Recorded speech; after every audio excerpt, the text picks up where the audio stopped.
Furaha kuwa na majaliwa ya kuja katika uwepo wako na kukutana na wewe. Na Mungu, na tuwe na ushirika usiku wa leo kwenye neno lililoandikwa.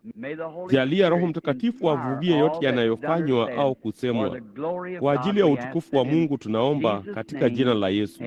Amina. Ketini. Karibu wanishike bila kujua. Nilikuwa nikimwangalia chini hapa maskini ndugu wa Arkansas kutoka huko chini kabisa katika jimbo hilo kuu la Arkansas. Nawe unafanya nini hapa katika nchi hii baridi hata hivyo? Vema, popote niendapo ninakutana na watu kutoka Arkansas. Palikuwa mojawapo ya sehemu zangu za kwanza kwenda baada ya kuondoka St. Louis, ambapo tulikuwa kwenye ukumbi wa Kiel, kisha tukashuka kwenda Arkansas. Na kamwe siwasahau watu hao, jinsi walivyokuja. Lo, nini tu, kulikuwako na watu 28,000, gazeti lilisema, huko Jonesboro. Nao mji huo unayapata 8,000 ama 10 nadhani idadi ya watu. Kwa maili 30 kuuzunguka huo mji hakukuwako na kitu. Nyumba zote za mashambani zilichukuliwa na mahema kupigwa na kadhalika, na watu wakiishi humo chini ya malori ya kale. Nao watu, inanyesha, kungekuwa kukinyesha, huku watu wameshikilia vipande vidogo vya turubai na magazeti juu ya jamaa zao wagonjwa, wakingojea tu wapate kuombewa. Haikuleta tofauti yoyote kama waliingia juma hili au juma lijalo. Wakati wowote ule ingekuwa ni sawa. Mnaona? Nami ninakumbuka huko chini Corning. Unaishi karibu na huko, sivyo? Corning. Unaonekana, niliona kitu fulani kule ambacho nadhani labda Dwight Moody ama Sankey ama baadhi ya hao walikiona katika siku zao. Nilikuwa huko mbali sana nyikani, nilikuwa nimeenda huko nyuma, na nilikuwa kule nyuma nikiomba peke yangu kabla ya ibada. Ningeona watu wakitoka kwenye barabara hizo za mavumbi wakishuka kwenda kwenye ibada wakati wa alasiri. Nami nikawaona wasichana wadogo, wasichana warembo wasiozidi umri wa miaka 16, 18, wamebeba viatu vyao na soksi ndefu chini ya mikono yao. Kabla hawajafika huko, wangeketi chini, wapanguse mavumbi miguuni mwao na kuvaa soksi zao na viatu vyao. Walikuwa na jozi moja tu na ilibidi idumu, lakini walimpenda Bwana kweli. Baadhi ya miujiza mikubwa sana ambayo nimewahi kuona ikifanywa Marekani ilifanyika huko. Nami ninataka kurudi Arkansas moja ya siku hizi, kuwa tuna ushirika wa mtindo wa kale kwenye neno na watu wa Mungu. Sasa tuko mapema kidogo usiku wa leo, na kwa hiyo tutasoma baadhi ya neno la milele la Mungu kama kawaida. Nami nataka kunini, naamini walisema hapa tulikuwa na mmekwisha kutangaza hicho kifungua kinywa cha wahudumu na kadhalika. Naam, sawa. Hilo ni sawa basi. Tunataka kusoma usiku wa leo kutoka katika kitabu cha Mwanzo. Nami ninawatakeni msikilize tunaposoma kutoka kwenye mlango wa 11 na kifungu cha 5. Bwana akashuka ili auone mji na mnara waliokuwa wameujenga wana wa wanadamu. Bwana akasema, tazama, watu hawa ni nini moja.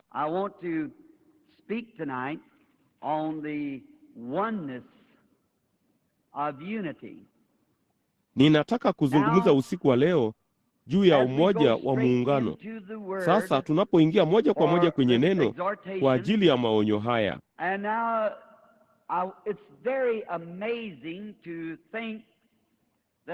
Na sasa mimi inashangaza sana kuwazia kwamba jinsi ambavyo watu walivyoona hapa walikuwa mmoja.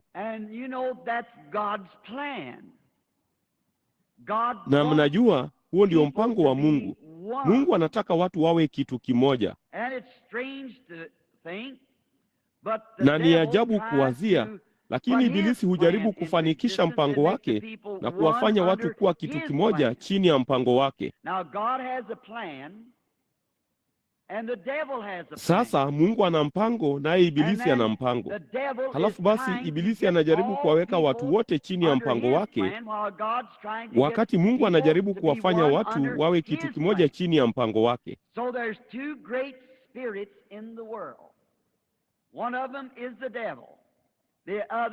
Kwa hiyo kuna roho mbili kuu ulimwenguni, moja yazo ni Ibilisi, nyingine ni Mungu. Ibilisi ana wajumbe, Mungu ana wajumbe, nasi tuko huru kufanya chaguo letu. Yule ambaye tutajisalimisha kwake, huyo ndiye tulio watumishi wake. Lakini kama ukiangalia, wakati nilikuwa nikihubiri Jumapili iliyopita juu ya kiu iliyo ndani ya watu mwanadamu, Mungu alimfanya mwanadamu kuona kiu, ila ni kumwonea yeye kiu. Ndiyo maana kiu iliwekwa katika mwanadamu.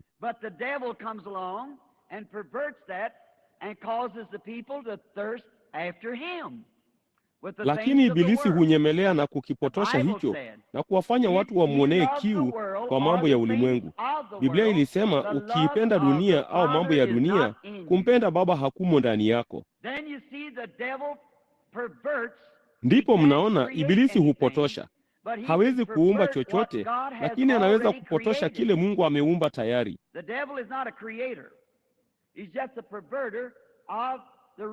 Ibilisi si muumbaji. Yeye ni mpotoshaji tu wa uumbaji wa asili. Nayo dhambi ni nini? Ni haki iliyopotoshwa. Ni wangapi wanaelewa hilo? Mnaona vema. Nashangaa tu, mimi ni mtu wa kusini, nasi tumezoea tu majibu zaidi ya hayo, nao watu wa kaskazini hawapendi mabadiliko. Nami nimekuwa kusini kwa muda mrefu sana, hata inabidi tu mzoee njia zangu za kusini, ama mimi njia zenu za Kiyankii. Lakini nawatakeni mjue, tulishinda vile vita. Naam, hatuna ubishi juu ya hilo.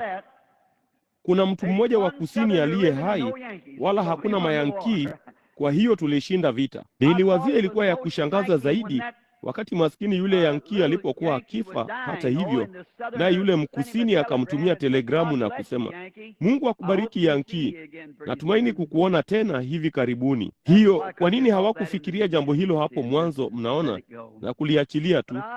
Lakini napenda kusema hivyo kwamba kuna nini tu, ilichukua muda wa maisha kushinda hivyo vita, lakini hatimaye tukaupata. Mnaona vema, lakini kuna wakati mzuri sana unaokuja. Na sasa tukizungumza juu ya adui, jinsi anavyopotosha uadilifu kuwa udhalimu. Sasa hilo, sisi ni kundi lililochanganyikana, wanaume na wanawake pia, wengi ni watu wazima. Kwa hiyo nina hakika mtaelewa. Nyinyi humsikiliza daktari wenu, nami ni ndugu yenu. Ni halali na ya haki na ya kitaua kwa mwanamume kujitwalia mke na kuishi na mke huyu. Lakini mwanamke mwingine anaweza kuwa kitu kile kile kwake, lakini ingekuwa ni kifo kumgusa. Hiyo hapo tofauti yake, haki iliyopotoshwa. Hivyo ndivyo dhambi yote ilivyo, ni haki iliyopotoshwa. Made you to thirst after him. Mungu alikufanya umwonee yeye kiu. Pia Mungu alilifanya kanisa liwe na umoja chini ya utawala wake. Lakini Ibilisi huwafanya wawe na umoja chini ya milki yake. Na sasa kama utaangalia katika dini ya Kiislamu, baadhi ya mambo hayo, laiti tungeweza kuchukua wakati.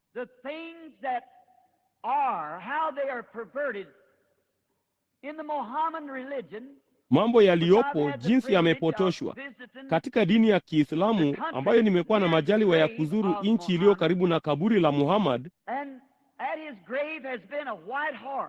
Basi kwenye kaburi lake kumekuwa farasi mweupe amesimama pale kwa miaka 2000. Kila saa 4, nafikiri ndivyo, wanabadilisha mlinzi, na farasi mweupe aliyetandikwa huku akingojea kufufuka kwa Muhammad. Nao wanasema ya kwamba atafufuka katika wafu, ampande huyu farasi na kuushinda ulimwengu.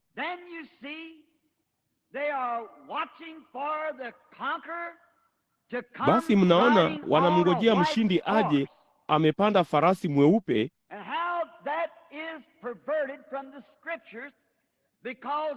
Na jinsi hilo limepotoshwa kutoka kwa maandiko, kwa sababu Yesu yuaja amepanda farasi mweupe, vazi lake lililochovya katika damu, jina lake neno la Mungu. Lakini mnaona, Ibilisi alichukua nadharia hiyo na kuipotosha kwa Muhammad. Lakini kwa kweli Yesu atakuja juu ya farasi mweupe. Biblia inasema kwamba atakuja. Basi unaweza kuingia katika dhehebu lolote la uongo utakalo, na utaona alama nyingi kuu za Ukristo wa kweli. Sasa katika ule mnara wa Babeli, kama ukiangalia huo mnara, ulikuwa ni mwanzo wa Babeli, ambayo nitaizungumzia baadaye juma hili, Bwana akipenda. Babeli, huo mji wenyewe, ulifanywa kwa mfano wa mbinguni, na humo ndani walikuwa na mto Frati ukitiririka moja kwa moja karibu na kiti cha enzi na bustani inayopembea. Na hiyo ilifanywa kwa mfano wa mbingu, kwa kuwa mto wa uzima unapitia karibu na kiti cha enzi cha Mungu. Nanyi mnaona mafanikio ambayo mwanadamu alikuwa akipata yalikuwa ni ya kufananisha upotovu.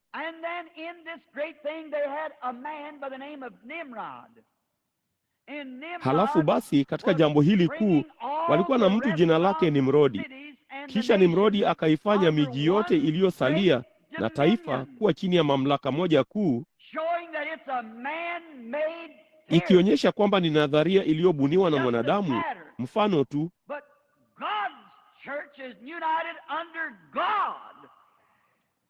Lakini kanisa la Mungu limeunganishwa chini ya Mungu.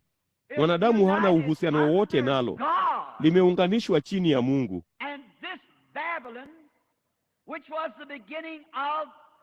Na Babeli hii ambayo ilikuwa mwanzo wa katika uumbaji, katika Mwanzo, tunaona ya kwamba iko moja kwa moja katika Ufunuo,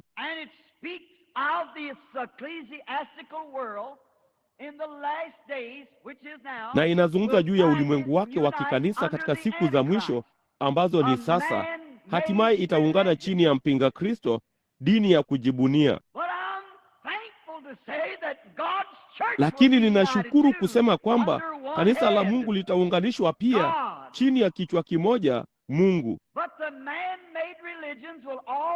Lakini dini za kujibunia zote zitaingia katika dini hii ya mpinga Kristo.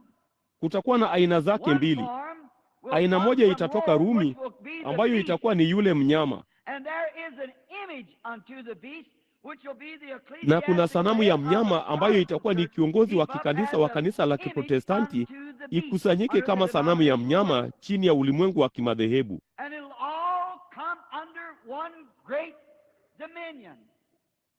Nayo yote yatakuja chini ya utawala mmoja mkuu, na mpinga Kristo ndiye atakayetawazwa na kuketishwa. Mpinga dhidi ya, karibu kufanana kabisa, lakini hata hivyo mafundisho yake hayatokani na maandiko ya kutosha kuyafanya yaonekane kama ni ya kweli, lakini yatakuwa ni ya uongo. Nami najua mnasema, ndugu Branham, unarejea Rumi sasa. Hiyo ni kweli hasa, wala si Rumi tu, bali Uprotestanti pia hasa. Biblia ilisema hivyo.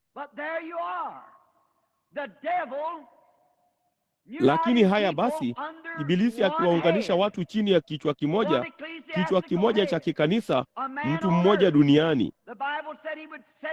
Biblia ilisema angeketi katika hekalu la Mungu, akionyesha kwamba yeye ni Mungu, na jinsi angevaa taji yenye sehemu tatu, na mambo haya yote ambayo angefanya, halifa wa mbingu, dunia na toharani. Na chini ya huu kutakuwa na sanamu kwake, ambapo wengine wote wangeungana pamoja. Lakini kanisa la Mungu aliye hai litaunganishwa chini ya nguvu za Mungu na uangalizi wa Roho Mtakatifu. Kanisa la Mungu litaungana. Lo, hivi hamna furaha katika saa hii ya giza, wakati kila kitu kinazimika? Watu hawajali. Ilionekana kana kwamba mioyo yao inaenda mbali zaidi na zaidi na Mungu.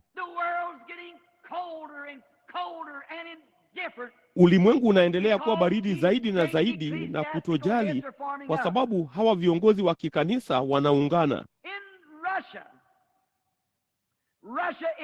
Huko Urusi inajaribu kuunganisha ulimwengu chini ya ukomunisti. Urusi,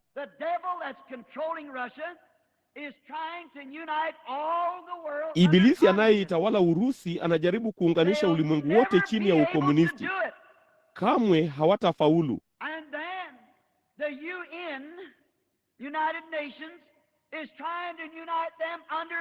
Halafu UN, Umoja wa Mataifa, unajaribu kuwaunganisha chini ya muungano wa kikosi cha polisi, mfumo mwingine wa kujibunia.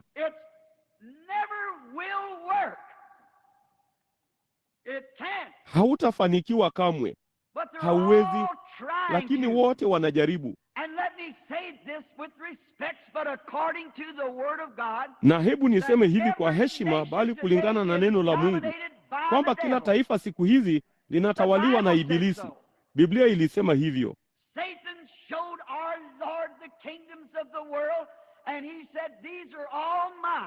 Shetani alimwonyesha Bwana wetu falme za ulimwengu, naye akasema, hizi zote ni zangu, kufanya nazo chochote nipendacho. Basi kama utanisujudia, nitakupa wewe zote. Naye Yesu alijua ya kwamba atazirithi katika ule utawala wa miaka 1000. Kwa hiyo akasema, rudi nyuma yangu Shetani.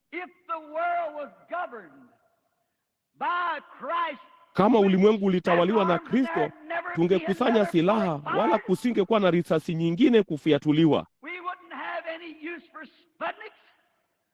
Hatungekuwa na haja ya maspatniki na mabomu ya hidrojeni kuwalipua watu. Kristo atakapochukua utawala wa ulimwengu huu kama mfalme wa wafalme na Bwana wa mabwana, watu wataunganishwa naye chini ya milki moja kubwa. Itakuwa wakati wa ajabu. Mataifa yote yanataka watu wawe kitu kimoja. Ujerumani ilidhani wote walipaswa kuwa Wajerumani. Urusi inafikiri wote wanapaswa kuwa Warusi. Ulimwengu wa magharibi unafikiri wote wanapaswa kuja huku, nao wanawataka waongee lugha moja kama tu walivyofanya huko Babeli. Mungu alisema wao ni lugha moja, naye anataka wote wazungumze lugha moja.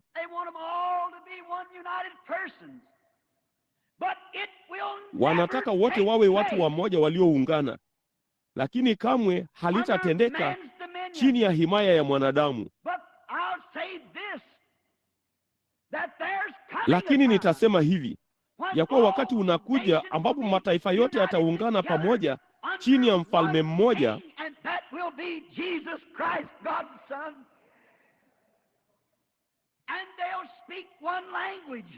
na huyo atakuwa ni Yesu Kristo mwana wa Mungu. Nao watazungumza lugha moja, watakuwa wenye moyo mmoja na nia moja. Danieli aliuona mwisho wakati lile jiwe lilipochongwa kutoka mlimani bila kazi ya mikono, nalo likafingirikia kwenye falme za ulimwengu na kuzivunjilia mbali,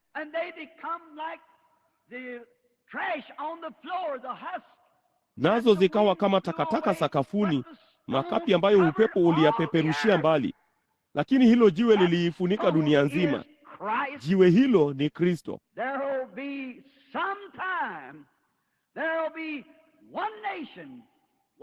Kutakuwa na wakati, kutakuwako na taifa moja, watu wa moja, bendera moja, ule msalaba wa kale unaoparuza. Mungu aliye hai na asifiwe. Matumaini yangu hayajajengwa juu ya kitu chochote ila damu ya Yesu na haki. Wakati yote yanayoizunguka nafsi yangu yakitoweka, basi yeye ndiye tumaini langu na nanga yangu. Kwa kuwa kwake Kristo mwamba wenye imara na simama. Sakafu zingine zote ni mchanga udidimiao. Sakafu zingine zote, makanisa, madhehebu, mataifa, ma-UN, chochote kile, yote ni mchanga udidimiao, hayana budi kufikia mwisho wake.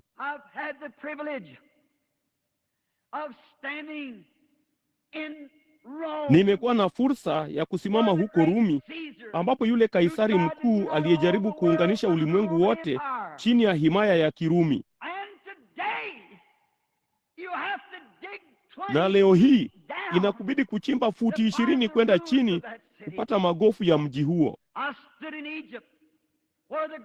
Nilisimama huko Misri ambako wale mafarao wakuu walijaribu kuunganisha ulimwengu chini ya Misri, na unachimba futi 20 na 30 kupata magofu ya huo mji. Kwa maana hapa hatuna mji udumuo, inasema Biblia, bali twautafuta ule ujao. Si muda mrefu uliopita, wakati mmoja nilipotoka kwenda mahali fulani nilipokuwa mvulana mdogo, niliona mti mkubwa mno ambapo nilikuwa nikienda na kuketi chini ya mti huo. Nami nikasema, nitakapokuwa mzee nitarudi na kuketi chini ya mti fulani huu, nami nitaangalia juu kwenye matawi yake. Nitaufurahia uzuri wake kama nilivyo leo, mvulana wa miaka 12. Hakuna kitu kilichosalia cha mti huo ila kisiki. Kwa nini? Hakuna kitu hapa kinachoweza kuendelea. Hakina budi kikome. Na kila kitu kinachopatikana na mauti huzungumza juu ya kimoja kijacho kisichopatikana na mauti, kwa maana kila kitu tunachokiona ni kitendo potovu cha kitu ambacho ni halisi. Ninawafungisha ndoa mume na mke na kumwona msichana mchanga katika wekundu wa ujana wake, kijana mwanamume, huku mabega yake yamerudishwa nyuma, wamesimama jinsi walivyo wamoja, na mioyo yao ikipiga pamoja. Na wazia, je, hiyo si ni picha nzuri sana kuweza kuharibiwa na kifo kamwe? Lakini ni miaka michache tu hadi nywele zao zinaingia mvi, mabega yanainama, na hao wanarudi mavumbini. Ni kitu gani? Ni picha wanaposimama pale ya kwamba kuna nchi ng'ambo ya mto ambapo kila dalili ya kifo inaondolewa. Huko wasiopatikana na mauti watasimama katika mfano wake, wakang'ae kuliko jua na nyota. Nyota hiyo kuu ya asubuhi haijapoteza uzuri wake wowote tangu Bwana alipoipuliza kutoka mikononi mwake na kuitundika katika mzingo wake. Halafu angalia kile miaka michache inatufanyia sisi. Lakini yeye alisema nini katika maandiko? Alisema hao waliowaongoza wengi kutenda haki watang'aa kuliko nyota. Kwa hiyo tunautazamia mji ambao mwenye kuujenga na mwenye kuubuni ni Mungu. Baada ya kuona jambo hili kuu ambalo ninajaribu kujenga nia zenu ndani yake kwa ajili ya somo, ninajaribu kuwafanya muone huku nje kwamba kuna kutenda kazi kwa adui, na kutenda kazi kwa adui kwa roho iliyopotoka ni kujaribu kufanya yale ambayo Roho wa Kristo anajaribu kufanya. Adui anajaribu kama ubaya na uzuri kuunganisha ulimwengu wote chini ya kiongozi mmoja mkuu. Ulimwengu unafanya hivyo, Urusi, UN, na sasa acha niende mbele kidogo.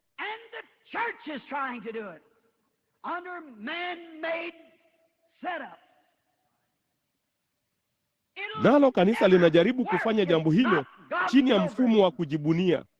Kamwe hautafaulu. Sio mpango wa Mungu. Ninaweza kuthibitisha hilo kwa neno lake.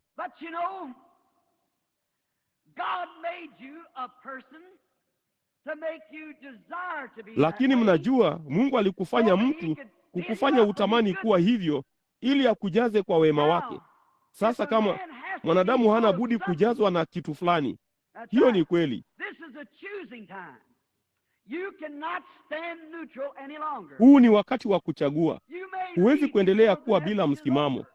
Unaweza kuondoka kabla ujumbe huu haujaisha, lakini huwezi kutoka nje ya mlango huo mtu yule yule uliyeingia. Hiyo ni kweli. Utavuka kizingiti hicho usiku wa leo, ama mtu bora au mtu mwovu kuliko ulivyokuwa wakati ulipoingia.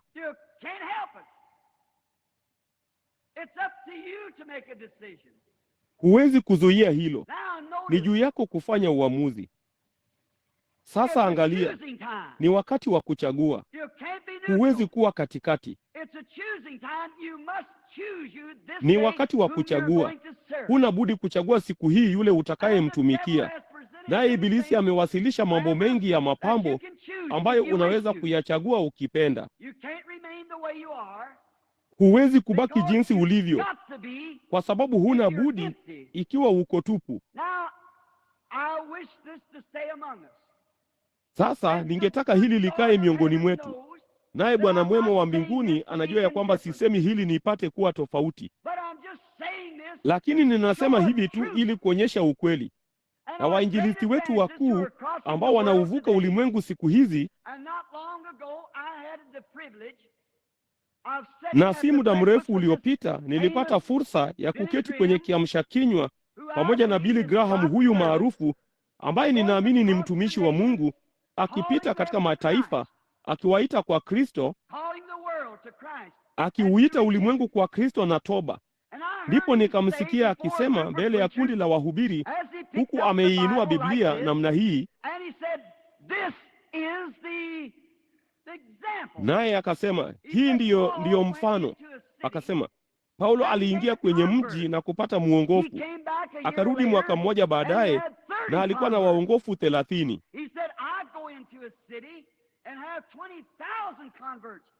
Akasema, ninaingia kwenye mji na kupata waongofu 20,000. Ninarudi katika mwaka mmoja wala sina 20. Lo, jinsi nilitaka kusema jambo fulani, lakini huo ulikuwa ni mkutano wake.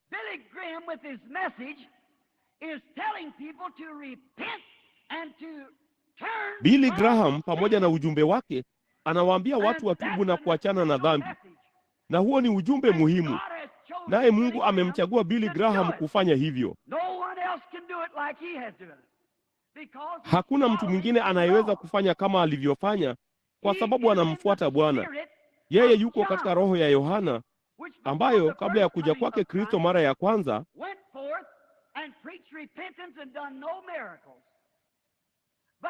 alitoka akahubiri toba, wala hakufanya miujiza, lakini alihubiri na kuyachochea hayo maeneo na kuwatayarisha kwa ajili ya ujumbe ujao.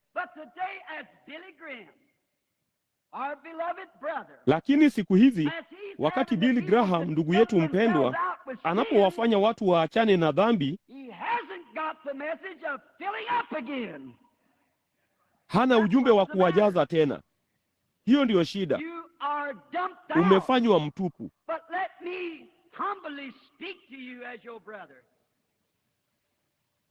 Lakini acha niseme nawe kwa unyenyekevu kama ndugu yako.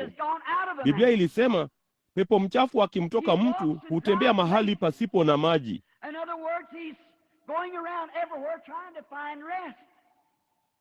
Kwa maneno mengine, anazunguka kila mahali akijaribu kupata pumziko. Pepo si mbaya sana mpaka ampate mtu ambaye anaweza kuzungumza kupitia au kuishi kwake.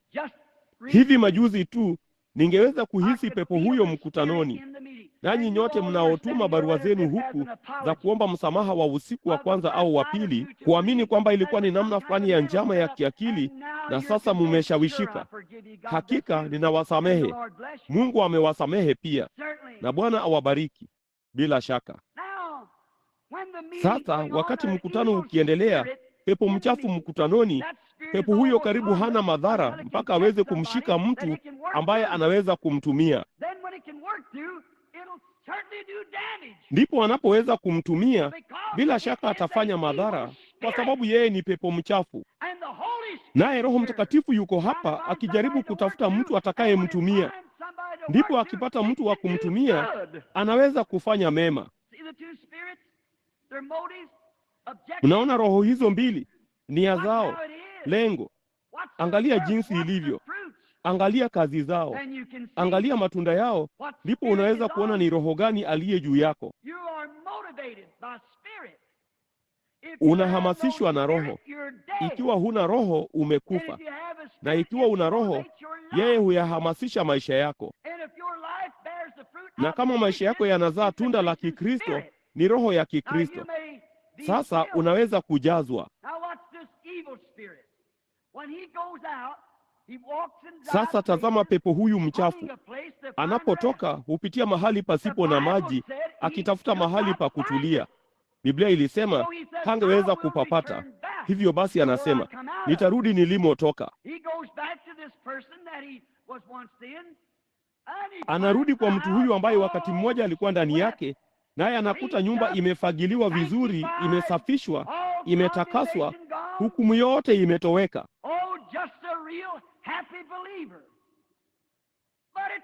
Lo, mwaminio mwenye furaha tu, lakini ni mtupu. Naye akasema, njooni hapa, pepo wengine 7 waovu kuliko vile yeye alivyokuwa.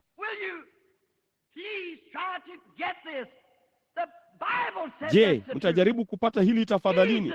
Biblia ilisema hiyo ni kweli. Yesu alisema ni kweli. Basi anarudi kwenye nyumba hii. Mtu ambaye amemkiri Kristo kuwa mwokozi wake, ameacha uovu wake, ameacha ulevi wake, ameacha sigara zake, uongo wake, wizi wake. Ametakaswa, amesafishwa. Nyumba yake yote imefagiliwa. Anajisikia huru. Kwa hiyo anarudi na kuipata nyumba hiyo.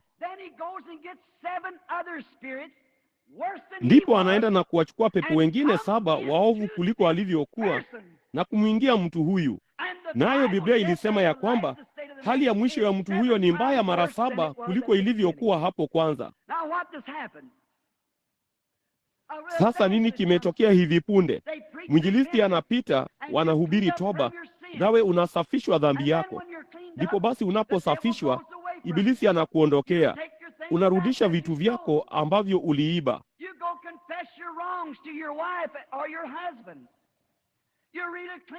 Unaenda ukakiri makosa yako kwa mkeo au mumeo. Unajisafisha kabisa. Ndipo basi jambo ni kwamba wewe ni safi tu na umefanywa shabaha nzuri sana ya Ibilisi.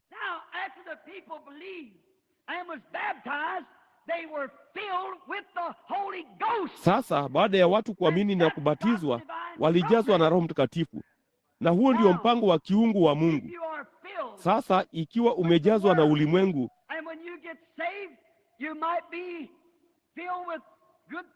basi unapookoka huenda ukajazwa na mawazo mazuri na kadhalika.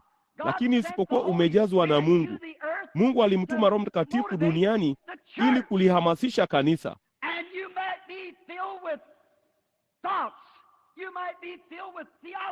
Nawe unaweza kujazwa na mawazo, unaweza kujazwa na theolojia, na unaweza kujazwa na elimu, ujuaji,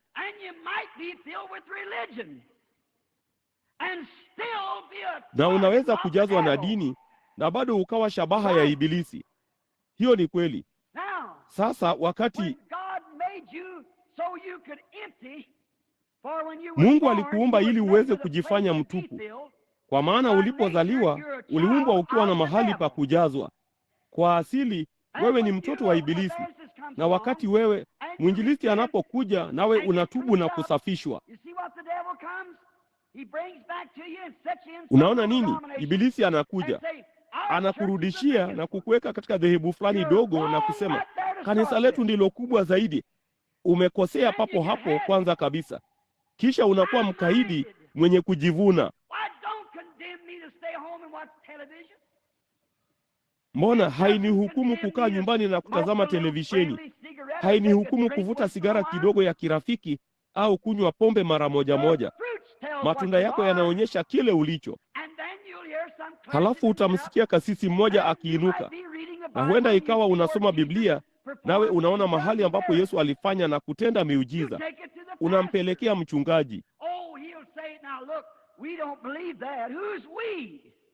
Lo, atasema, sasa angalia, hatuamini hilo. Hao sisi ni akina nani? Ni nani sisi hatuamini hilo? Yeye na nani?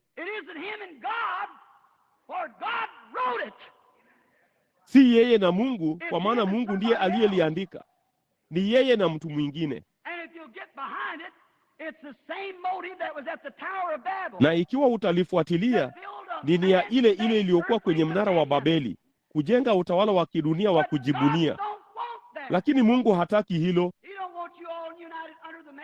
Hataki ninyi nyote muungane chini ya Methodisti, chini ya Baptisti, ama chini ya uongozi wowote wa kikanisa wa kanisa. Hataki ninyi nyote muungane chini ya Rumi. Hataki ninyi nyote muungane chini ya mamlaka yoyote ya kanisa.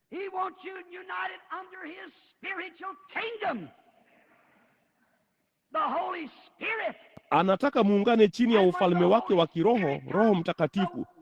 Ndipo Roho Mtakatifu ajapo, ulimwengu unakufa, nanyi mnajazwa na ubatizo wa Roho Mtakatifu. Naye Ibilisi ni mtu anayepaswa kukaa mbali na wewe. Uko chini ya milki ya Mungu. Wewe ni kiumbe kipya. Roho Mtakatifu anaingia mahali hapo patupu na kupajaza. Sasa mchungaji, dhehebu lolote, fasihi kidogo ambayo ungesoma inaweza kukuambia siku za miujiza zimepita. Hapo ni mahali pazuri kwa Ibilisi kupenyeza mojawapo ya hao pepo hapo ndani na kukufanya mtu mwovu kuliko ulivyokuwa wakati ulipokuwa mwenye dhambi. Maana mwenye dhambi wa kidini ndiye mbaya kuliko wote. Huyo ndiye mbaya zaidi. Yesu alisema hivyo. Ndiye pepo mwovu kuliko wote. Halafu unaweza kwenda kwenye mkutano ambapo nguvu kuu za Bwana, na jambo la kwanza ungesema ulipoziona, sasa nashangaa tu, nikijihusisha na hili watanipa barua yangu kanisani. Unaona ulipo? Sasa labda sivyo.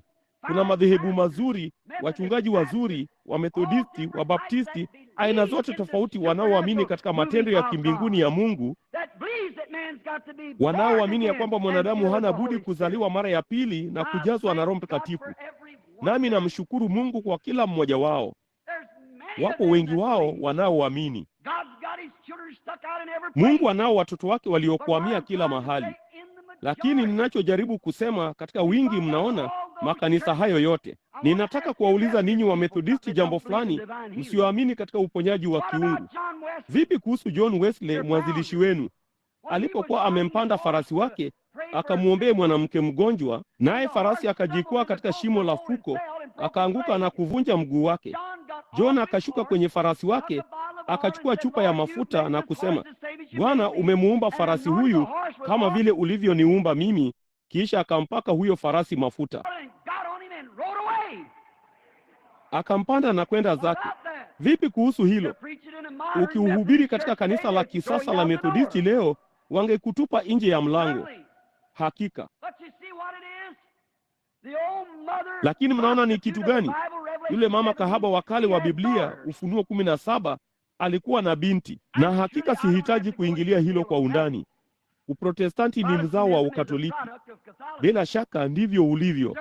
Walitoa vitu vyao vingi sana, wangali wanavishikilia. Wangali wanafanya hivyo. Mbali sana na mafundisho ya maandiko. Mbali kabisa na mafundisho ya mitume. Walijitengenezea kanuni ya imani ya mitume. Ninataka mtu yeyote aniambie ni wapi mitume waliwahi kunukuu kanuni ya imani kama hiyo. Hasha, hasha. Lakini ninyi mnalishikilia. Nanyi mnawaita makasisi wenu baba. Naye Yesu alisema usimwite mtu baba. Nanyi watu mnatoa vitabu vyenu vidogo vya maombi, Waprotestanti na Wakatoliki pia, na kukariri maombi tena na tena na tena, Protestanti na Katoliki pia. Naye Yesu alisema usitumie marudio ya bure kama wapagani wafanyavyo. Wanadhani wanaweza kusikika kwa mazungumzo yao mengi. Unaona, sufuria haiwezi kusema birika ni nyeusi. Hiyo ni kweli. Zote ziko chini ya hukumu, kila nadharia ya kujibunia. Na hiyo ndiyo sababu katika uamsho kama huu, unapokuja mjini, viti hivi ni vitupu. Lakini Mungu atalituma hata hivyo, na magazeti yatalieneza. Na kwenye siku ya hukumu utakapoitwa kujibu, utapatikana na hatia kama walivyopatikana nayo huko nyuma. Hivi Yesu hakusema malkia wa Sheba, malkia wa kusini, alikuja kutoka sehemu za mbali zaidi za dunia, ameketi juu ya mgongo wa ngamia miezi mitatu kuona karama ya Mungu ambayo ilikuwa ni Sulemani? Akasema, amin nawaambia, aliye mkuu kuliko Sulemani yuko hapa. Nami ninasema usiku wa leo ya kwamba aliye mkuu kuliko Sulemani yuko hapa. Ni utu wa Kristo katika Roho Mtakatifu ukitenda na kufanya kazi, ukizalisha katika maisha ya mwanadamu kama tu alivyofanya hapa. Mungu alikutengenezea mahali panapoweza kufanywa tupu. Sasa huwezi tu kuyang'arisha maisha ya kale, huwezi kuyakarabati maisha ya zamani. Hayana budi kufa, ndipo maisha mapya yazaliwe ndani yake. Hahitaji rangi ya makucha ama ni kitu gani mnachopaka midomoni mwenu, kile ambacho wanawake hufanya, mwajua, kuwafanya waonekane bora zaidi. Yeye hahitaji vikoleo vya nywele, hahitaji vitu vya mdomo. Kanisa linahitaji kuzaliwa na kujazwa na Roho Mtakatifu. Huku wamezikunja nywele na midomo yake kupakwa rangi, bado ni maskini msichana yule yule wa kale. Bado ana shaka. Angali hivyo, ana mashaka yake, ana hofu zake, amevurugika kabisa,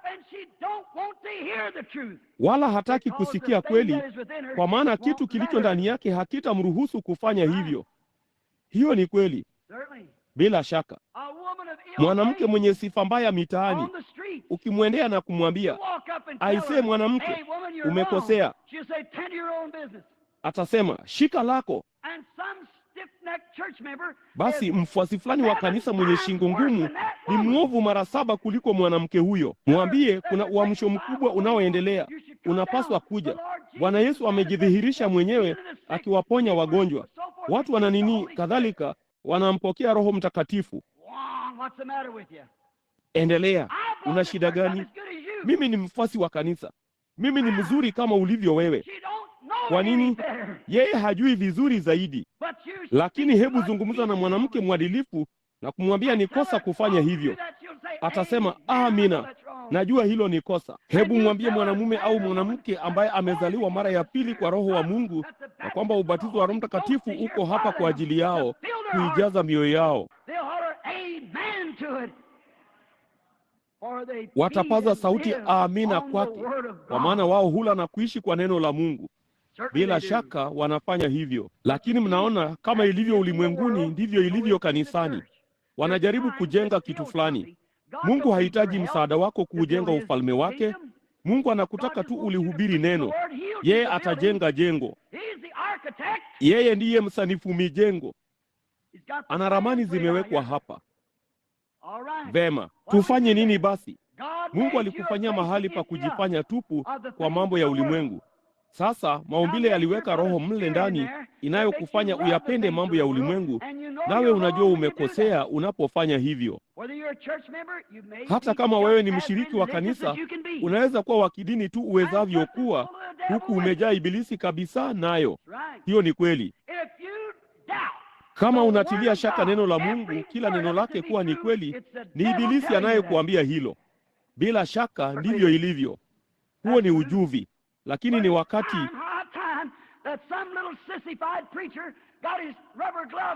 wakati umefika ambapo maskini mhubiri fulani dondoa dume atavua glavu zake na kuhubiri Injili jinsi ilivyoandikwa na kuacha kujaribu kujipumbaza na ujuzi wa seminari. Siku zote nilimhurumia kuku wa kiangulio. Kuku aliyezaliwa ndani ya kiangulio hulia, wala hana mama wa kumwendea.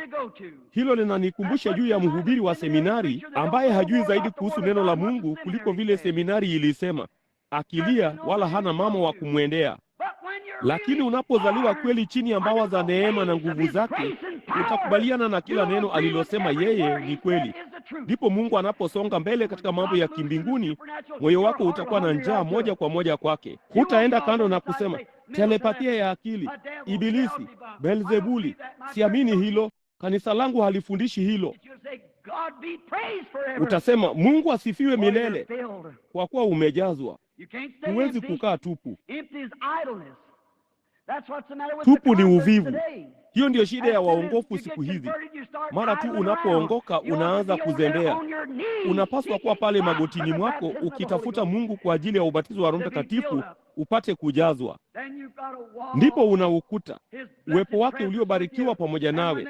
Ndipo adui anapoingia kama simba katika lile tundu usiku ule pamoja na Danieli, nuru ya Mungu inang'aa naye anakuondokea. Kama mwenye nyumba hajaizingira, bila shaka. Sasa tumeungana kwenye siku ya Pentekoste, au kabla tu yake. Wanafunzi wote walikuwa wamesafishwa, dhambi zao zote zilikuwa zimesamehewa. Naye Yesu mchungaji maskini, yule kuku, tuseme kama vile yeye alivyosema angewakusanya kama kuku vifaranga wake. Ndipo wakati roho ya Ibilisi ilipozuiliwa, wakingojea wakati wa kujazwa. Na hata hivyo, katika hayo yote, watu 12 tu, mmoja wao alipata upako wa Ibilisi, na baada ya kumwona Yesu akifanya kazi hizo zote nzuri,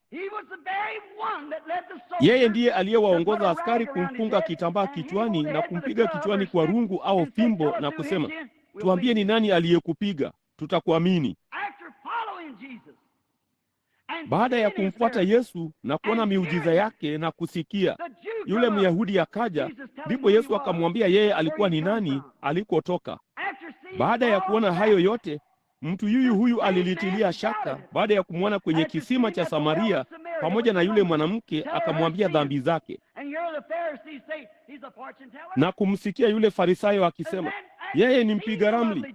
Na kisha baada ya kumwona Yesu mpendwa, yule mwanamke akigusa vazi lake na kuponywa, bado asingeweza kuamini. Ndipo akaruhusu pepo wa kutoamini amjie, kwa sababu alikuwa amefundishwa kwa nje. Mnaona ninachomaanisha? Lo, kutokuamini ni jambo la kutisha jinsi gani! Na hata hivyo, watu wanaokiri Ukristo wakiketi na hilo ndani yao, wakaidi, wenye kujivuna. Biblia ilisema katika siku ya mwisho. Je, ninajisikia kigeni kuhusu hilo? Hapana, Bwana, linanifanya kujua hili na kwamba wakati wa mwisho umekaribia. Kwa maana Biblia ilisema Roho anena waziwazi. Unajua neno waziwazi lina maana gani? Kwamba katika siku za mwisho ndizo hizi, nyakati za hatari zitakuja, kwa maana watu watakuwa wenye kujipenda wenyewe. Mimi ni daktari PhD Jones, na ujuzi wangu wa seminari nina digrii zangu zote. Mimi ni LL maradufu D. Mchungaji wetu ni vyote hivi vile. Hilo halina uhusiano wowote na Mungu. Nilikuwa na mtu aliyekuja si muda mrefu uliopita akasema, ndugu Branham, ninaweza kuukandika ukuta wako kwa digrii. Kisha akasema, kila wakati nilipopata shahada yangu ya udaktari nilifikiri ningempata Kristo. Nilipopata shahada yangu ya fasihi, nilipopata shahada yangu ya kwanza, nilimwinda Kristo katika hayo yote na bado sijampata. Akasema, je, walimu wamekosea? Nikasema, Kristo hajulikani kwa digrii hizi za kithiolojia, bali yeye anajulikana katika utu wa Roho Mtakatifu aliyeshuka kwenye siku ya Pentekoste. Ndipo mtu huyo akaanguka kwenye meza yangu ya kahawa kwenye chumba changu cha kulia chakula, na hapo akampokea Roho Mtakatifu. Amina. Uwanjani usiku wa leo akihubiri uponyaji wa kiungu, ambaye ni mmoja wa watu mashuhuri wa siku hizi. Kanisa lilifanya nini? Likamfukuza upesi sana. Heri ninyi watakapowatoa katika masinagogi na kadhalika kwa ajili ya jina langu. Kile Biblia ilisema, watakuwa wakaidi, wenye kujivuna. Lini? Katika siku za mwisho. Wapenda televisheni, anasa kuliko kumpenda Mungu, wasiopenda kufanya suluhu, wasingiziaji.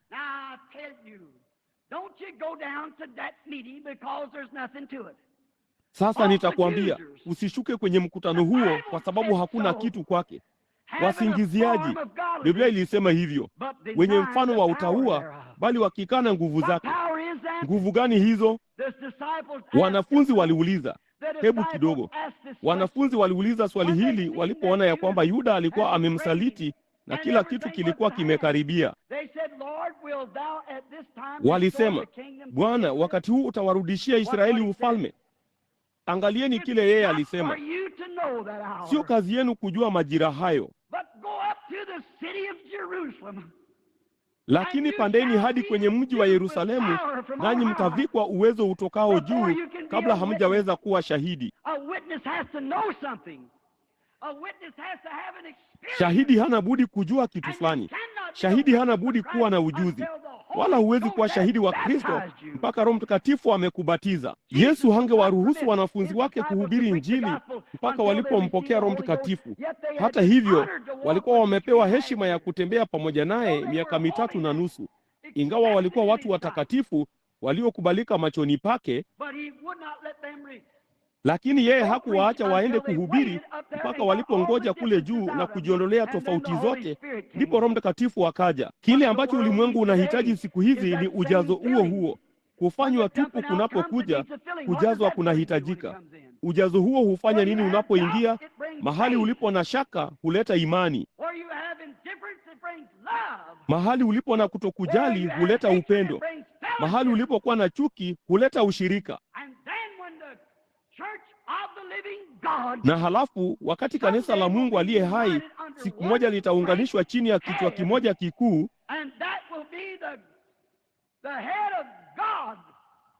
na hicho kitakuwa ni kichwa cha Mungu.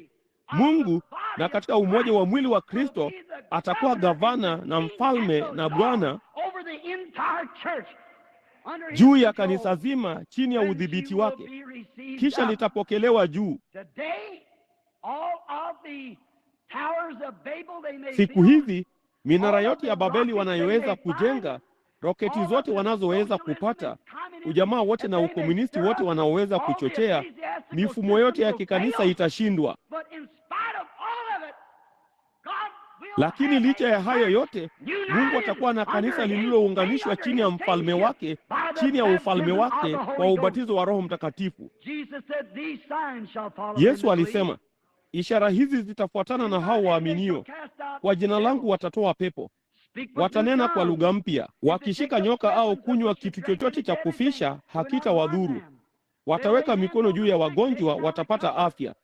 Ishara kuu na maajabu, kazi nizifanyazo mimi, wao nao watazifanya. Hata zaidi ya hizi watazifanya, kwa maana mimi ninaenda kwa Baba. Bado kitambo kidogo, ulimwengu hautaniona tena, lakini ninyi mtaniona, kwa maana nitakuwa pamoja nanyi. Ati nini? Tupa nje, jifanye tupu, kisha nitakuwa ndani yenu hata mwisho wa ulimwengu utimilifu. Bila shaka nitakuwa pamoja nanyi hata ndani yenu hata mwisho wa ulimwengu. Wakati huyo Roho yuko mle ndani, yeye hushika neno la milele la Mungu, naye huita kila kitu kinyume chake kana kwamba hakikuwepo. Haidhuru nini kinachotukia, yale ulimwengu usemayo, yale chochote kile kinasema. Ikiwa Mungu ametoa ahadi, mtu ambaye amevikwa Roho huyo atashikilia ahadi hiyo ya Mungu, kwa sababu hakuna kitu kingine njiani mwake. Kanisa ni safi. Kanisa husafishwa na Roho Mtakatifu. Dhamiri zao, hofu za shaka na kutokuamini zinaondolewa. Ndipo wanaposikia neno la Mungu likisema jambo fulani, wanaliamini. Lo, wanalishikilia, kamwe hawaliachilii.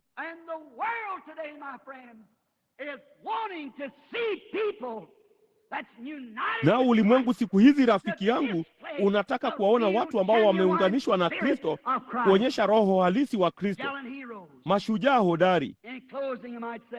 Katika kumalizia, naweza kusema ulimwengu unataka kuona mashujaa, wanamheshimu shujaa. Hilo ni zuri. Ule msemo wa kale ni kwamba waoga hufa mara milioni moja, wakati mashujaa hawafi kamwe. Kuna hadithi inayokuja niani mwangu. Ningependa kuwanukulia kwa muda mfupi tu. Ni hadithi ya shujaa ambaye mara nyingi sana husahaulika. Wengi wenu ninyi wanaume wa rika yangu, nanyi wanawake, mtaikumbuka vizuri katika vitabu vyetu vya shule. Ilikuwa miaka mingi iliyopita huko Uswisi. Maskini wale Waswisi walikuwa wamepanda milimani na kujijengea nyumba kadhaa. Walikuwa na uchumi wao mdogo na kadhalika, nyumba zao ndogo. Nao walizipenda. Hawakuwa watu wa vita, walikuwa watu wenye amani. Na mara ghafla, wakati mmoja likija Uswisi, lilikuwa ni jeshi kubwa lenye nguvu.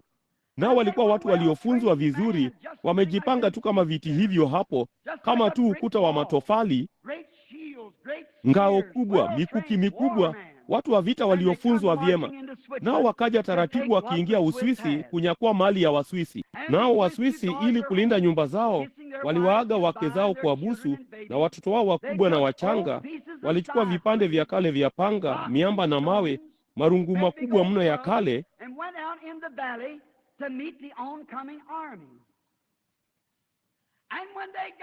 kisha wakashuka bondeni kukutana na jeshi linalokuja. Ndipo walipokusanyika pale, kundi dogo tu la watu, huku wamezingirwa na jeshi kubwa linalotembea taratibu. Wangeweza kufanya nini? Walisimama bila matumaini, bila uwezo, mmoja akimtazama mwenzake. walikuwa wameshindwa kabisa. Hakuna njia ya kuepukia, walikuwa wamekwisha. Baada ya kitambo kidogo, kulikuwa kuna mtu mmoja jina lake Arnold von Wilkelried. Akajitokeza naye akasema, enyi watu wa Uswisi,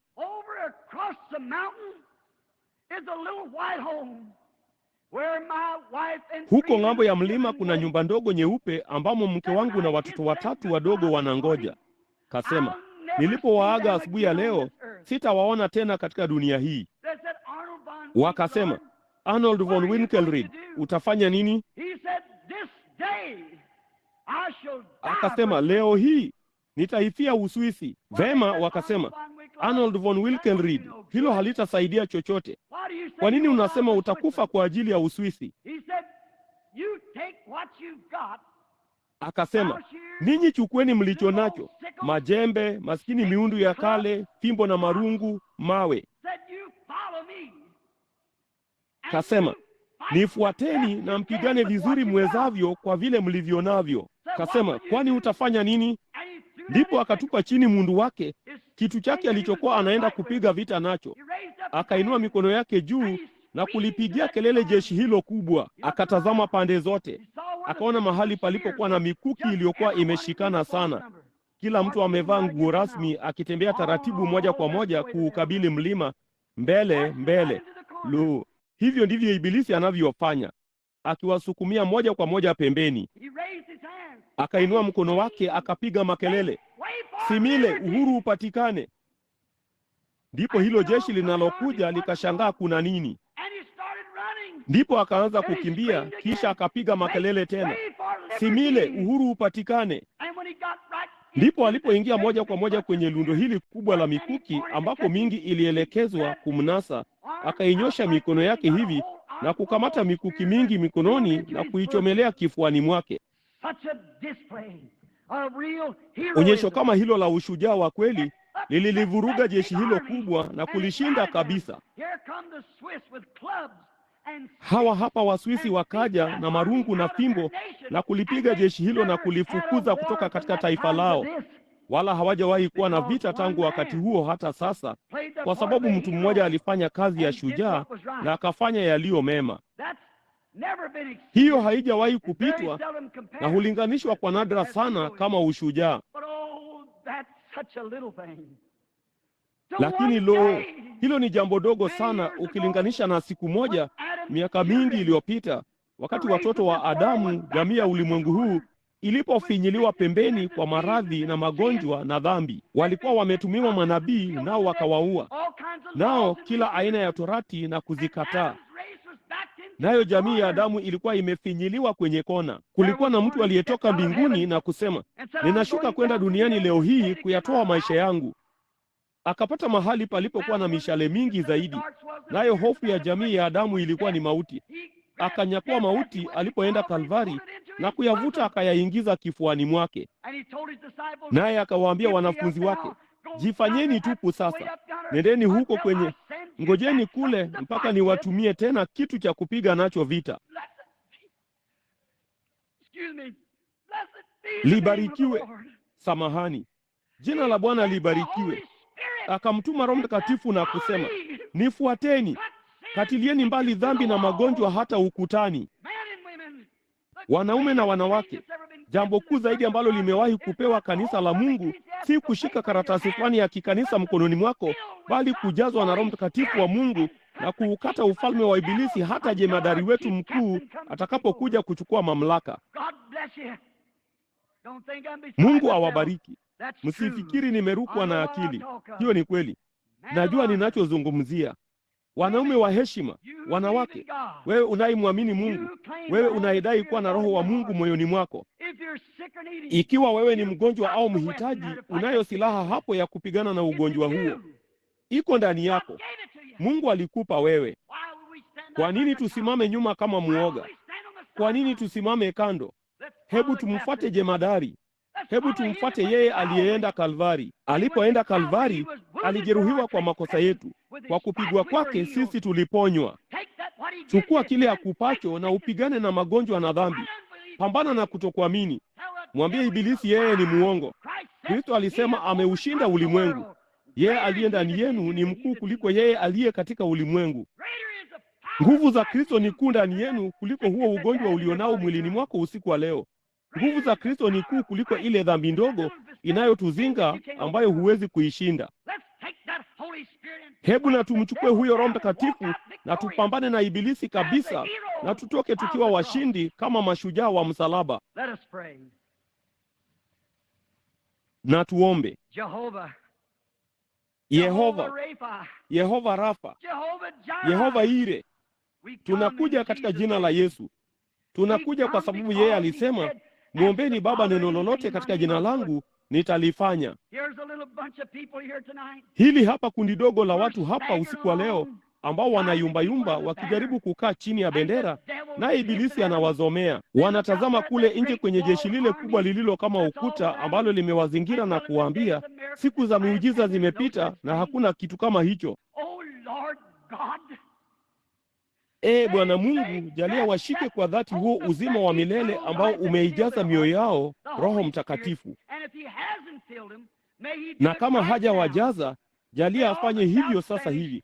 Jalia mashaka yote yatoweke, na jalia kundi hili dogo la watu usiku wa leo lijazwe na nguvu za Mungu za kujaza, kuchukua mahali pa kutokuamini na kutilia shaka, na uwape imani na upendo na furaha na shangwe na Roho Mtakatifu kushikilia ahadi hiyo ambayo Mungu alitoa kama Ibrahimu wa kale, na kuviita vitu ambavyo haviko kana kwamba vilikuwako, kwa sababu Mungu alisema hivyo. Tujalie Bwana. Huku tumeinamisha vichwa vyetu kila mahali katika jengo hili, sijui kama kunaweza kuwa na mtu hapa asiye na Roho Mtakatifu usiku wa leo angesema, Bwana unirehemu. Ninaona aibu kwamba ninazembea kwenye minara hii ya mifumo ya kujibunia ya kikanisa ya mashaka haya yote na kadhalika wanayotoa kwake. Bwana, nitoe katika utawala huu usiku wa leo na uniweke katika utawala wako kwa ubatizo wa Roho Mtakatifu. Ninautaka sasa Bwana. Nipe imani ya kuamini kwa ajili ya uponyaji wangu. Nipe imani kuamini dhambi zangu zimetoweka na mambo haya yote. Nipe imani ili Roho Mtakatifu aingie ndani yangu na kuilowesha nafsi yangu kwa shangwe. Je, unaweza kuminulia mikono yako na kusema, ninataka kumpokea? Mungu akubariki mama. Mungu akubariki wewe kote jengoni.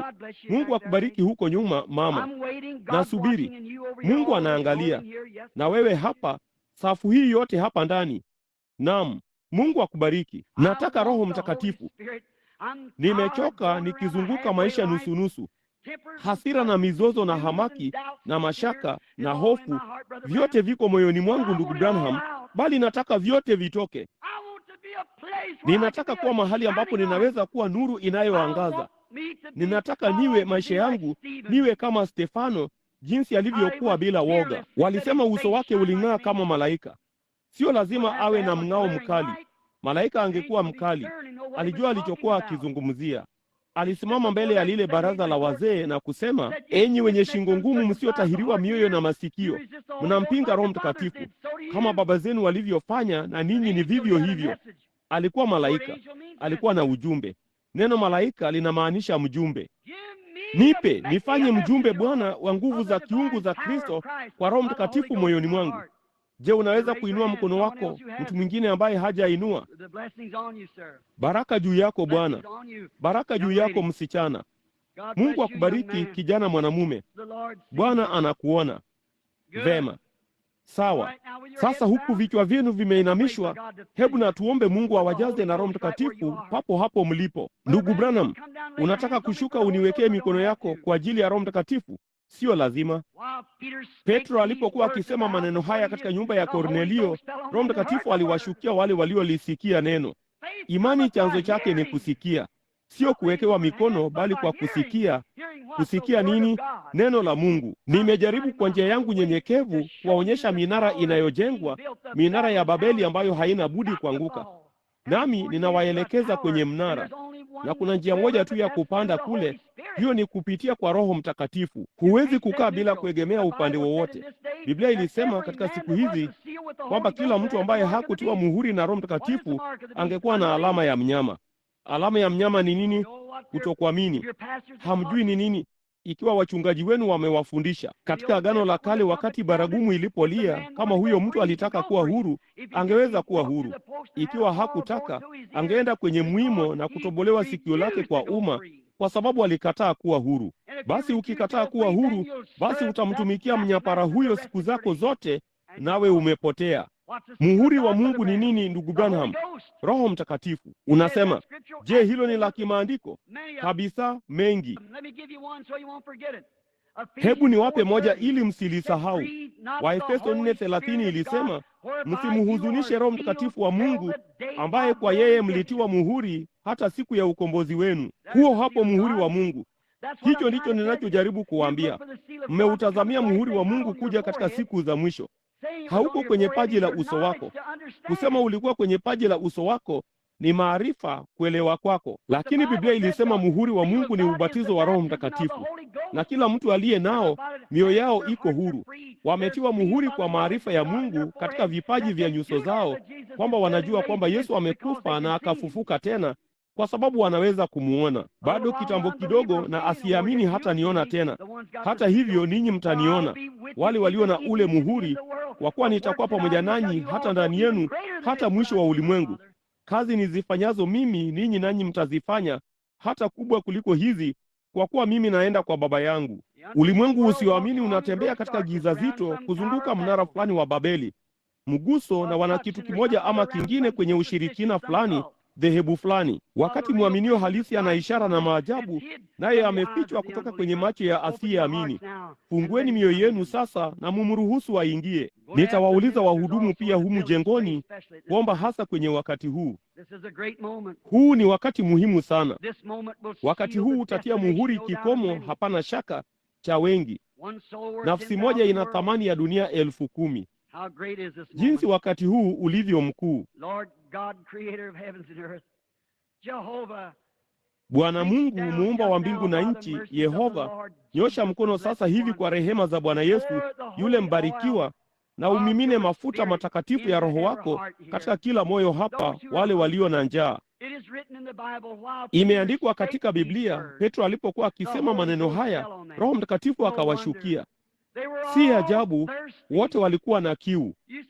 Wewe ulisema, heri ninyi mnapokuwa na njaa na kiu ya haki, kwa maana mtashibishwa. Je, tunawezaje kuzungumza na watu kuhusu Kristo wakati hawamuonei yeye kiu, wakati wameketi katika mawazo yao ya kujibunia na kuridhika, bila kujua kwamba wao ni wenye mashaka, wanyonge, vipofu na maskini, wala hawajui? Mungu uturehemu usiku wa leo kwa wale wanaoinua mikono yao, wale ambao wako tayari kwa Roho Mtakatifu kuingia. Jalia aje ashuke kwenye vijito vya baraka zake sasa, akimiminika katika kila moyo na kuwajaza kwa furaha tele, ili wapate kujua ya kwamba yeye yu hai. Wape ufahamu wa jinsi ya kukukubali wewe. Wape ufahamu ya kwamba wewe upo, ukipenda sana kuingia mioyoni mwao kuliko wao wanavyotaka kukupata wewe. Jalia kila hisia ndogo ya kigeni, kila pepo anayeketi karibu akizomea, sasa hutaupokea. Jalia wamwite ibilisi huyo muongo. Mungu alitoa ahadi na Mungu atatimiza ahadi yake. Lakini tunawezaje wakati tunaketi sote tumejivuta ndani kama kasa kwenye ganda lake? Ninaomba Mungu ya kwamba utafungua umati huu wa watu na kumshusha Roho Mtakatifu kutoka huko juu kwa mshindo mkuu wenye nguvu juu yao. Mioyo yao na iwe wazi sasa. Na kama wanaweza tu kumpokea Roho Mtakatifu Bwana, yeye atawatangazia ya kwamba baraka zote za Mungu ni zao.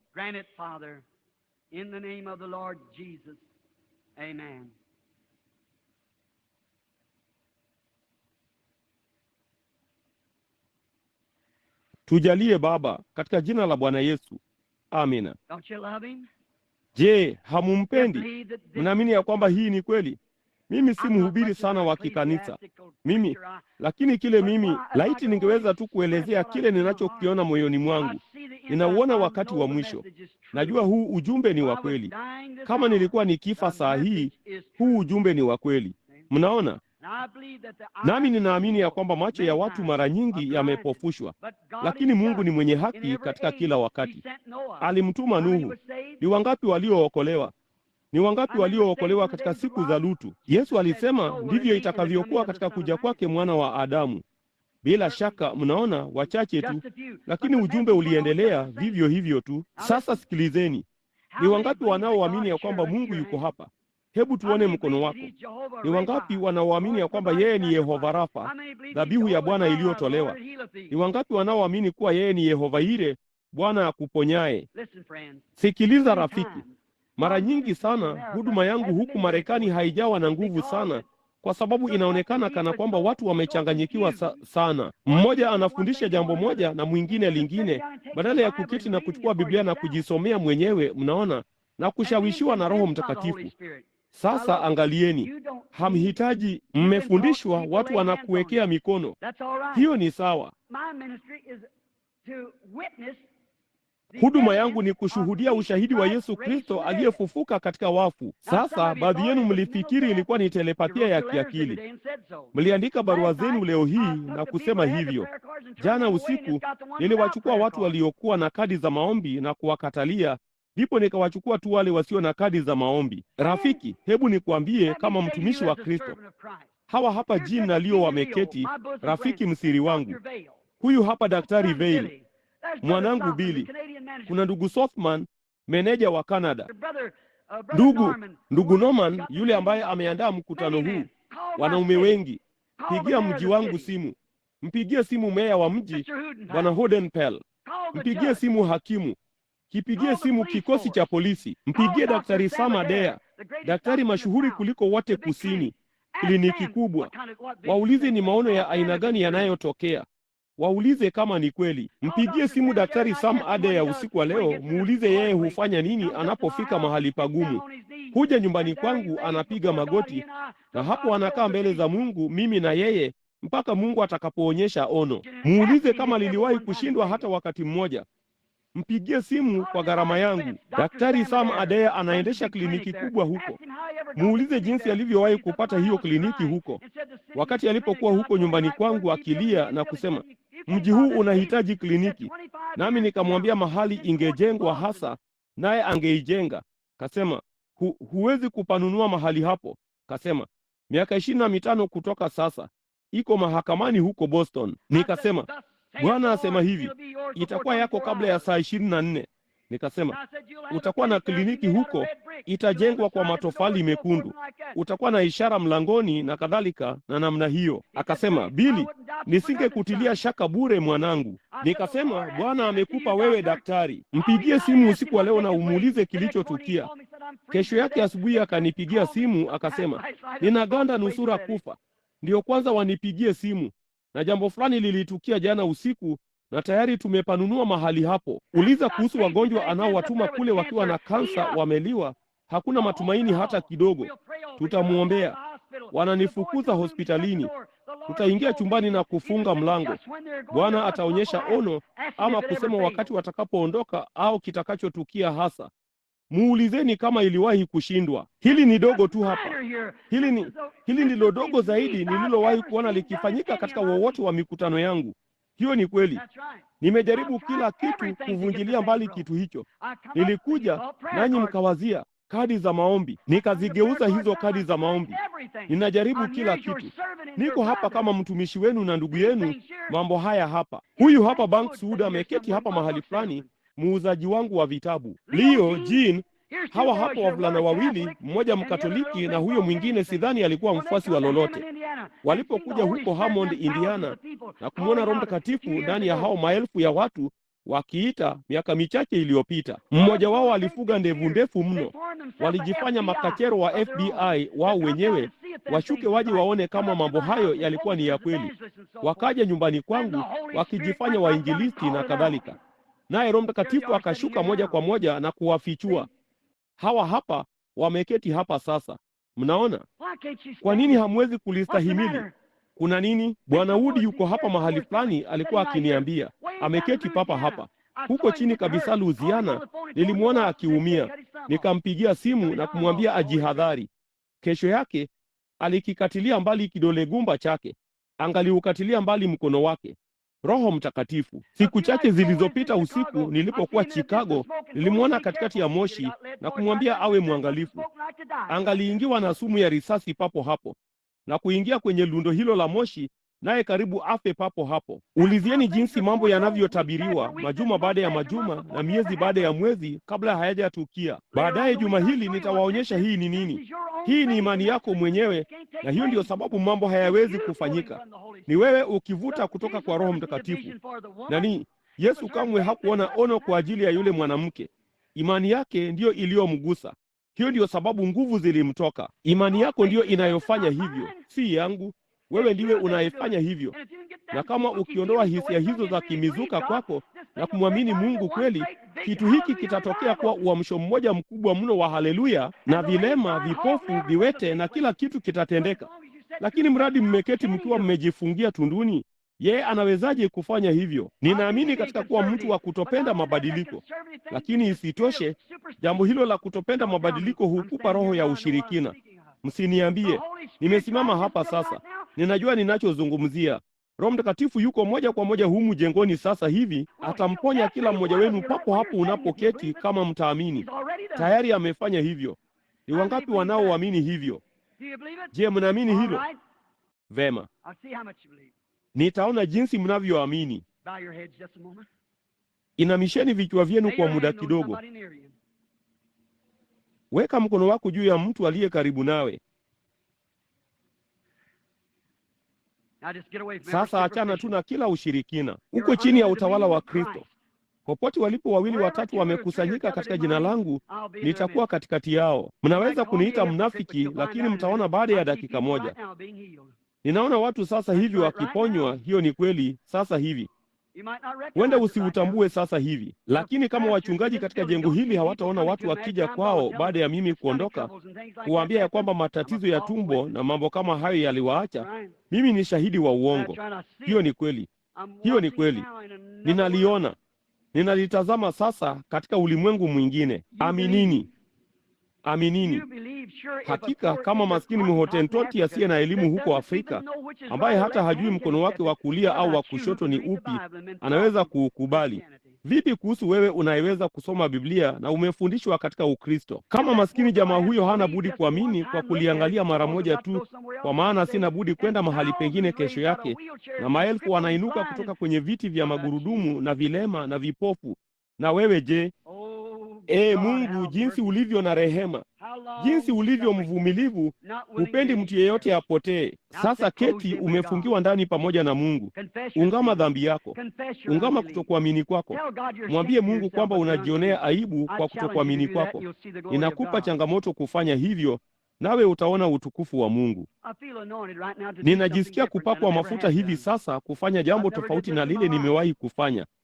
Sijawahi kufanya hivi maishani mwangu, lakini ninahisi kuongozwa kufanya hivi sasa. Ungama dhambi yako sasa hivi. Unasema, vema, mimi ni Mkristo. Ungama kutokuamini kwako. Mwambie Kristo kwamba hutakosa kumwamini tena. Sasa hivi unamkubali. Hivi sasa itaisha. Hutawahi kulilalamikia tena. Haidhuru linavyoonekana, hisia yake utaliamini, kwa sababu Mungu alisema hivyo. Mungu alisema hivyo. Umetoka katika mnara wa Babeli. Umetoka bondeni, mahali liliko yungiyungi la bondeni. Umefika kwenye mlima Sayuni, ambapo neema ya Mungu inatiririka bila malipo kutoka kwenye chemchemi ya uzima. Ungama makosa yako. Useme, Mungu, ikiwa umemfanyia mtu jambo lolote, sema, nitarudi na kulisahihisha. Fanya hivyo sasa. Nataka kila mmoja wenu sasa, ninapokariri ombi hili, ninawatakeni mlisali. Litamkeni kwa sauti pamoja nami. Nitalikariri tu, lakini wewe liombe hilo kutoka moyoni mwako, huku umeinamisha kichwa chako, macho yamefumbwa kila mtu. Usiinue kichwa chako mpaka nitakaposema hivyo. Ninaangalia tu kuona ninachoweza kuona. Semeni hivi nyuma yangu: Mwenyezi Mungu, muumba wa mbingu na nchi, mwanzilishi wa uzima wa milele, mpaji wa kila zawadi njema, unirehemu Mungu. Nisamehe kutokuamini kwangu. Ninaiamini Injili. Ninaamini kwamba uko hapa. Ninaamini ya kwamba sasa unatekeleza neno lako katika mwili wangu. Fungua mifereji. Ninaondoa kabisa kutokuamini kwangu. Ninampokea Roho wako. Ninaamini ya kwamba wewe uko ndani yangu sasa. Ninaamini ugonjwa wangu utatoweka. Mauti na uzima vinawezaje kuwepo katika mwili wangu wakati wewe uko mle ndani? Na kuamini wewe, nami ninakukubali wewe sasa kama mponyaji wangu. Sasa inamisha kichwa chako. Hayo ndiyo maombi yako. Hayo ndiyo maombi yako. Sasa nitakuombea. Endelea kujifungia ndani. Umefungiwa ndani pamoja na Mungu. Usiingize kitu kingine chochote akilini mwako sasa. Yuko pamoja nawe papo hapo kando yako. Unasema, ninataka Roho Mtakatifu ndugu Branham. Sawa. Yeye yuko papo hapo kukupa huyo. Unasema, ninataka uponyaji machoni mwangu ndugu Branham. Yuko papo hapo kukupa huo. Nataka mtoto wangu aponywe. Yeye yuko papo hapo kufanya hivyo. Nataka ndugu yangu, mama yangu. Yeye yuko papo hapo kufanya hivyo, papo hapo. Yehova Yire, dhabihu iliyotolewa. Sasa nitawaombea. Biblia ilisema kuomba kwa imani kutamuokoa mgonjwa yule. Mungu atamuinua. Ikiwa nimepata neema machoni penu kwa utendaji wa Roho Mtakatifu, nitaomba kwa moyo wangu wote sasa hivi kwamba Roho Mtakatifu akushuhudie kwamba kazi imekamilika. Mungu Baba yangu, ninakuja katika jina la Yesu kuwaombea watu hawa ambao sasa kwa uaminifu na kwa dhati wamekiri makosa yao. Mungu mbarikiwa, huu na uwe usiku ambao hawatausahau kamwe. Jalia Roho Mtakatifu aje katika kila moyo sasa hivi na aondoe tu yote, kila kitu na magonjwa yote kutoka kwa miili yao. Sasa namwalika Ibilisi kwenye mjadala. Shetani, unajua kwamba umeshindwa. Huna haki za kisheria. Yesu Kristo Bwana wangu alikunyang'anya kila mamlaka uliokuwa nayo alipokufa pale Kalvari ili kuondoa dhambi na magonjwa. Nawe si kitu ila laghai, na tunakusahi uthibitishe uwezo wako. Unajua kwamba Bwana wetu alipokuja kwenye ule mti, aliulaani huo mti. Kesho yake ulikuwa unanyauka. Ndipo Bwana wetu akawaambia wanafunzi wake, mwaminini Mungu, kwa maana mkiuambia mlima huu ng'ooka, usiwe na shaka moyoni mwako, bali uamini ulichosema kitatimia, kitakuwa chako. Shetani, unayajua maandiko juu ya jambo hilo, na ndiyo kwanza niwafundishe watu hawa ya kwamba Mungu yuko ndani yao, na ikiwa Mungu yuko ndani yao, nao waseme na ugonjwa huo na kusema niondokee, wala wasione shaka moyoni mwao, papo hapo ugonjwa huo hauna budi kuondoka, kwa maana Kristo alisema hivyo. Kwa kuwa sio wao wanaozungumza, ni Baba anayekaa ndani yao ndiye anayezungumza. Ni wahitaji. Kwa hiyo toka ndani yao katika jina la Yesu Kristo. Ninasema kama mtumishi wa Mungu, kwa ujumbe kutoka kwa malaika yule aliyetia mafuta na amewathibitishia watu ya kwamba Yesu yuko hapa, na ujumbe huo ni wa kweli. Kwa hiyo toka ndani yao katika jina la Yesu Kristo. Ninakuapisha kumwacha kila mgonjwa na uingie katika giza la nje katika jina la Bwana Yesu Kristo. Mliusikia huo? Nina hakika mliusikia huo. Ni wangapi waliousikia mgurumo huo mkuu ukipitia humu jengoni wakati huo? Huyo hapo.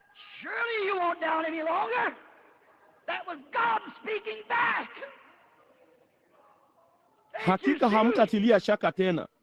Huyo alikuwa ni Mungu akijibu. Hivi hamwezi kuona? Inukeni. Je, mnaamini kwamba mmeponywa? Mnaamini kwamba Mungu alijibu maombi? Mwinulieni mikono yenu. Mshukuruni kwa ajili yake. Imekwisha. Umeponywa.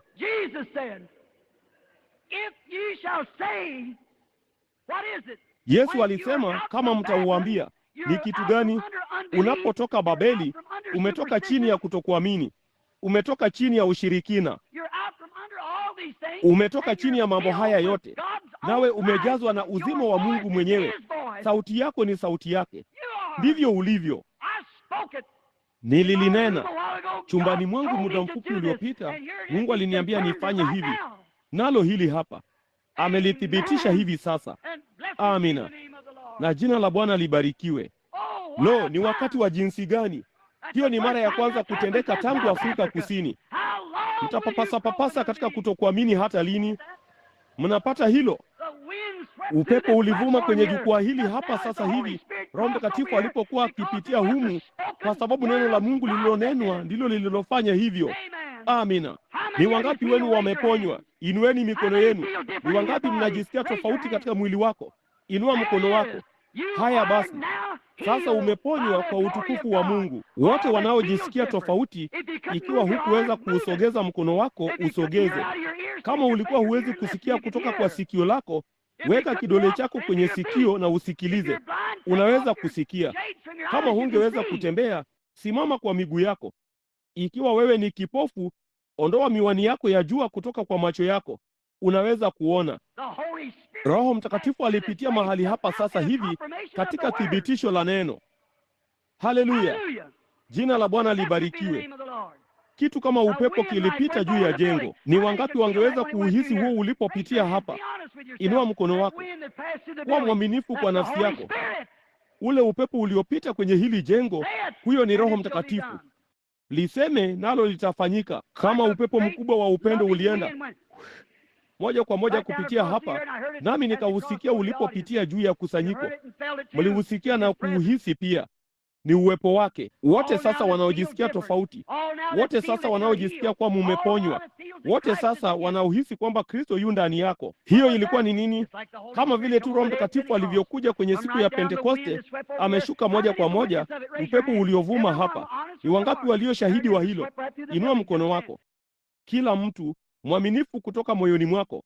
Huyo hapo alipitia humu jengoni kasi papo hapo. Ni Roho Mtakatifu yeye yule. Roho Mtakatifu yeye yule huja kwa neno lile lile. Jina la Bwana libarikiwe. Amina. Wote wanaoamini kwamba mmeponywa, simameni kwa miguu yenu.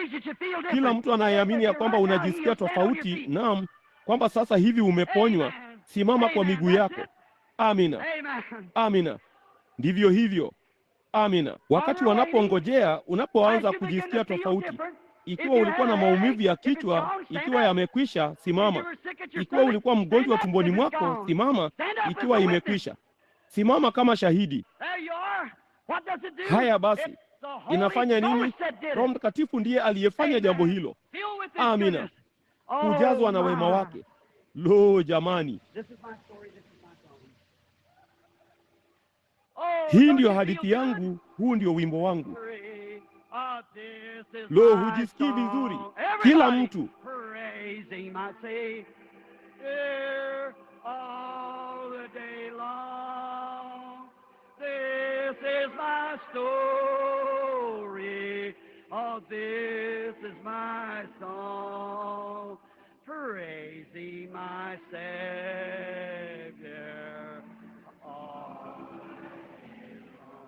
hebu tuuimbe tena, kila mtu uchukue. This is my story. Oh, this is my song. Kila mtu. My Savior all the day long. This is my story. Oh, this is my song. Praising my Savior. Oh. Kuponywa kunasikikaje? Mpungieni mikono yenu jinsi inavyosikika kuponywa. Angalieni tu hapo. Ati mwaniambia Ibilisi hajashindwa? Bila shaka ameshindwa. Amina. Yeye ni waajabu. Lo, jamani, tupe sauti ya waajabu, waajabu Yesu kwangu.